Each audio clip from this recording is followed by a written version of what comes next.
বিসমিল্লাহির রহমানির রহিম। Building engineering and construction YouTube চ্যানেলের পক্ষ থেকে আমি ইঞ্জিনিয়ার হৃদয় আছি আপনাদের সাথে। আশা করি সবাই ভালো আছেন। আজকে আলোচনা করব পাইলের সর্বোচ্চ এবং সর্বনিম্ন লেন্থ নিয়ে। ঠিক আছে, এটা খুবই গুরুত্বপূর্ণ একটা টপিকস, কারণ আমরা যখন পাইলের ডিজাইন এবং কনস্ট্রাকশন করি তো এইটা আমাদের অনেক সময় অনেকেই প্রশ্ন করে যে একটা পাইল সর্বোচ্চ কত লম্বা, যেহেতু পাইলে মাটির অবস্থা খারাপ হয়, হ্যাঁ, তাহলে সেক্ষেত্রে মানে এসপিডি যদি আপনারা 1 2 3 4 5 এরকম যদি 70-80 ফিটের ডেপথের মধ্যে থাকে বা 40-50 ফিট ডেপথের মধ্যে থাকে, তাহলে পাইলের চারপাশে ল্যাটারাল সাপোর্ট থাকে না বললেই চলে, মানে এটা একটা কলামের মতো বিহেভ করে। তো সেজন্য পাইলের লেন্থটা কত, মিনিমাম সর্বোচ্চ এবং সর্বনিম্ন কত, সেটা খুবই গুরুত্বপূর্ণ একটা বিষয়।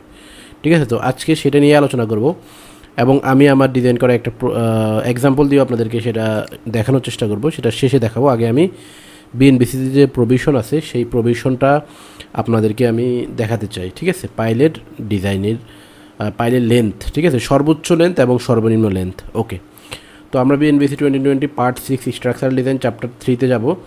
গেলে সেখানে এই যে এখানে part 6 structural design chapter 3 soils and ফাউন্ডেশনে যাব আমরা।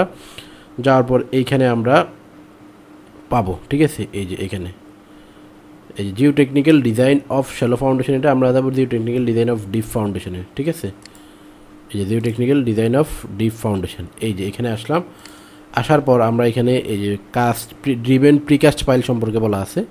ঠিক আছে, তো প্রিকাস্ট পাইলের আমরা এখানে পেনিট্রেশন এবং ডেপথ প্রিকাস্ট, যেহেতু পাইলের সর্বোচ্চ এবং সর্বনিম্ন লেন্থটা বেশিরভাগ ক্ষেত্রে প্রিকাস্ট পাইলের ক্ষেত্রে প্রযোজ্য। হ্যাঁ, কাস্টিং সিটু পাইলের ক্ষেত্রে তো আমরা আগে বোরিং করে সেই বোরিংয়ের মধ্যে আমরা রেইনফোর্সমেন্টের যে কেজ আছে সেটা দিয়ে দেন আমরা কনক্রিটটা প্লেস করি। আর প্রিকাস্ট পাইলে আমরা পাইলটা আগে থেকেই তৈরি করে সেখানে আমরা সেটাকে ড্রাইভ করি। হ্যাঁ, তো যাই হোক, তাহলে প্রিকাস্ট পাইলের জন্য এটা বেশি অ্যাপ্লিকেবল। আর আমরা যারা ঢাকায় বিভিন্ন প্রজেক্টগুলো করি, এখানে বেশিরভাগই আমরা প্রিকাস্ট পাইলটা এখন ইউজ করি, যেটা ইকোনমিক হয় বা যেটা ভালো আর কি, এর জন্য সব দিক বিবেচনা করে। তো সেজন্য প্রিকাস্ট পাইলের লেন্থটা কত হবে সর্বোচ্চ এবং সর্বনিম্ন সেটা আমি এখন দেখাবো। তো দেখেন, এখানে বিএনবিসিতে বলা আছে সাধারণত পাইলে আমরা কখন ইউজ করি, যখন আমাদের শ্যালো ফাউন্ডেশন দিয়ে কাভার করে না, অর্থাৎ বিল্ডিংয়ের লোডটা যখন ফুটিং নিতে পারে না বা এক্সেসিভ সেটেলমেন্ট হয়। হ্যাঁ, সেটেলমেন্ট কারণে আমরা এটা বাদ দিয়ে তখন আমরা ডিপ ফাউন্ডেশন বা আমরা পাইলে চলে যাই। তো পাইলের ক্ষেত্রে প্রথমে সর্বনিম্ন লেন্থটাই আমি দেখাই। ঠিক আছে, সর্বনিম্ন লেন্থের এখানে দুইটা ক্রাইটেরিয়া আছে। একটা হলো ডিজাইন পেনিট্রেশন, মানে এখানে হলো পেনিট্রেশন দিয়ে তারা ডেফিনেশনটা দিয়েছে, পেনিট্রেশন। ঠিক আছে, মানে কতটুকু মাটির ভিতরে ঢুকে থাকবে সেইটা।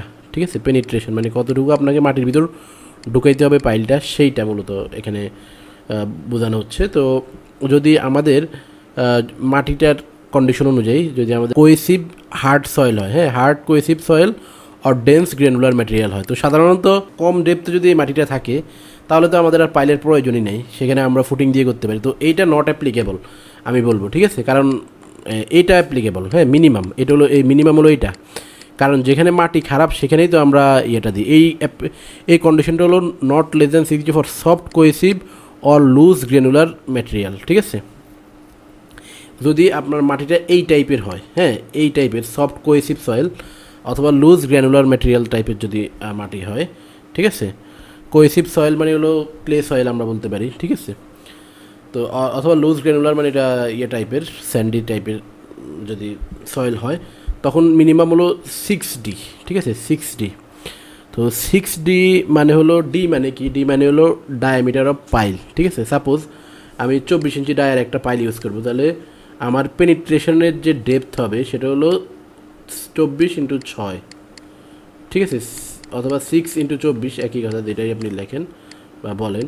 ঠিক আছে, এইটা তাহলে এটা আপনি হিসাব করেন, এটা হলো আপনার, এটা মাটির নিচে এটাকে পেনিট্রেট করতে হবে, মানে এটা মাটির নিচে এটা থাকবে এতটুকু, 24x6। ঠিক আছে, 144।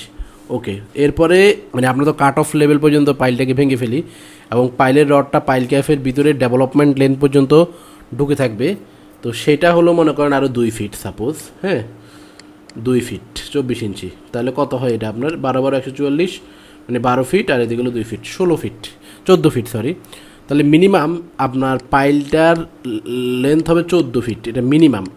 এখন সাধারণত এটা কখনোই গভর্ন করে না, কারণ আমরা পাইল যখন দিই তখন দেখা গেছে আর মানে এটা অটোমেটিকলি এটা ভ্যানিশ হয়ে যায়, মানে মিনিমাম ক্রাইটেরিয়াটা কখনো গভর্ন করে না। তারপরেও এটা দেখানোর উদ্দেশ্য হলো কেউ যদি কখনও কোথাও ইউজ করতে চান তাহলে এই রুলসটা আপনি ফলো করবেন। খুবই লাইট ওয়েট স্ট্রাকচার টাইপের, যদি কোনো টাইপের হয়তো একটা স্টিল শেড, হ্যাঁ অনেক কম, মানে এখানে সেলফ ওয়েট অনেক কম, লাইভ লোড অনেক কম, কিন্তু মাটির অবস্থা খুবই খারাপ, যেখানে হয়তো ফুটিং ছাড়ার মতো কোনো সিচুয়েশন নাই, হ্যাঁ সেখানে হয়তো 15 ফিট 20 ফিট পরে 10 ফিট 12 ফিট পরে হয়তো যদি 15 ফিট পরে যদি মাটি ভালো পাওয়া যায়, তখন যদি আপনি প্রিকাস্ট পাইল ইউজ করতে চান তখন মিনিমাম এই ডেপথের যে ক্রাইটেরিয়াটা সেটা ফুলফিল করে মানে করা উচিত। ওকে, তাহলে 6D, হ্যাঁ এটা হলো পাইলের মিনিমাম লেন্থ। এখন পাইলের ম্যাক্সিমাম লেন্থে আমি আসি। তো পাইলের ম্যাক্সিমাম লেন্থ হলো 50D, ঠিক আছে। পাইলের ম্যাক্সিমাম লেন্থ হলো 50D। তো এটাও বিএনবিসিতেই আছে, আপনারা অলরেডি দেখতে পাচ্ছেন। তো এই যে এটা হলো এটা, the maximum length and diameter ratio should not be exceed 50 for a single segment of pile, ঠিক আছে। মানে এখানে বলছিল L/D, ঠিক আছে, L/D ইকুয়াল টু 50, ঠিক আছে।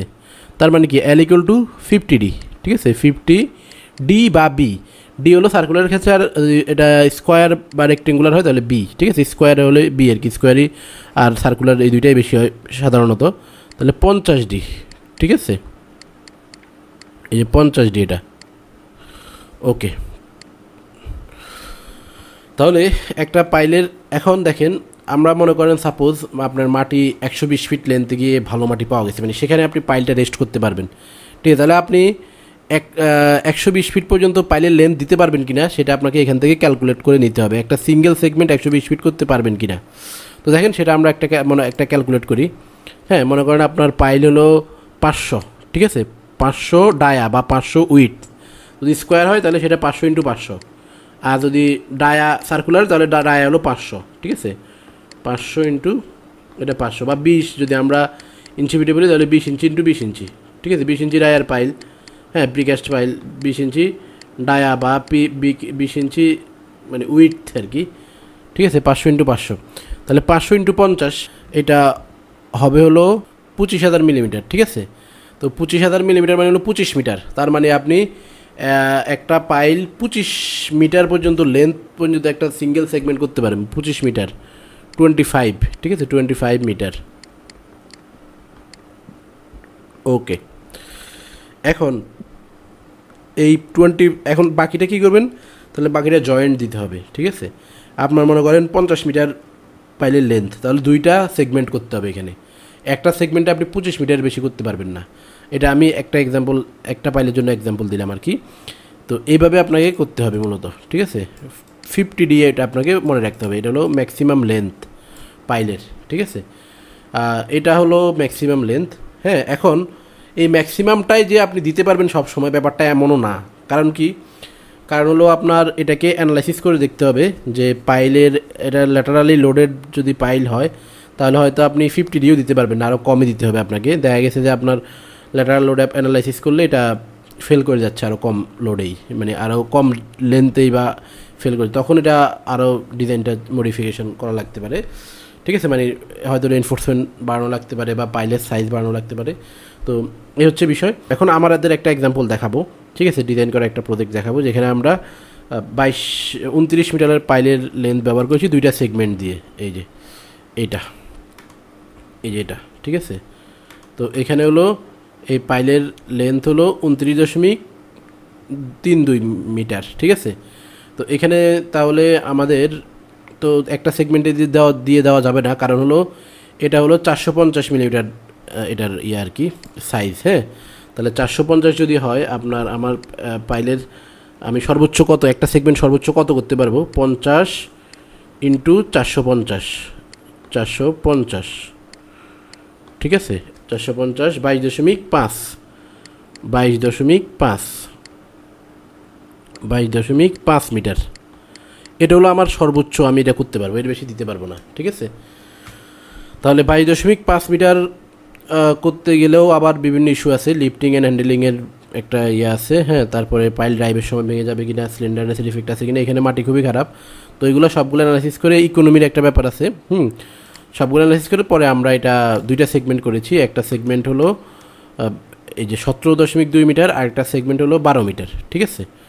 তাহলে এইভাবে আমরা এটাকে তখন এটা কনফার্ম করছি, ফাইনালাইজ করছি করে এই যে এখানে এই যে দেখেন এই 17 মিটারে এই যে এই 17.2 মিটারে এখানে আমরা একটা এটা মানে পাইলটাকে দুইটা পাইলের জয়েন্ট পয়েন্ট হলো এটা, এখানে পাইল জয়েন্ট প্লেট দিয়ে আমরা এটা এখানে জোড়া দিয়ে দুইটা পাইল ড্রাইভ করছি, দুইটা সেগমেন্ট একসাথে করে ড্রাইভ করছি আর কি, মানে একটা ড্রাইভ করে তারপর একটা সেগমেন্ট এটা আগে ড্রাইভ করছি করে এটার সাথে এটা জোড়া দিয়ে পরে এটা ড্রাইভ করছি, হ্যাঁ।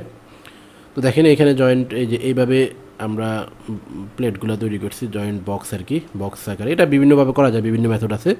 তো যাই হোক, আমি আপনাদেরকে একটা রিয়েল এক্সাম্পল দিয়ে দেখালাম আর কি, যে হ্যাঁ এটা হলো আমাদের করা একটা প্রজেক্টের এক্সাম্পল। ওকে, তাহলে এইভাবে আপনারা মিনিমাম এবং ম্যাক্সিমাম ক্যাপাসিটি করতে পারবেন প্রিকাস্ট পাইলের ক্ষেত্রে, ঠিক আছে। আশা করি বুঝতে পেরেছেন। ভিডিওটি দেখে যদি আপনার ভালো লেগে থাকে বা আপনি ভিডিওটি দেখে যদি আপনি ন্যূনতম কোনো কিছু শিখে থাকেন, তাহলে আমাদের চ্যানেলে সাবস্ক্রাইব করে বেল আইকনে ক্লিক করে রাখুন, যাতে পরবর্তী ভিডিও সবার আগে আপনার কাছে পৌঁছে যায়। ভিডিওটিতে একটি লাইক, কমেন্ট এবং শেয়ার করে সবাইকে জানার সুযোগ করে দিবেন। পরবর্তী ভিডিও পর্যন্ত সবাই ভালো থাকবেন, সুস্থ থাকবেন। ধন্যবাদ সবাইকে।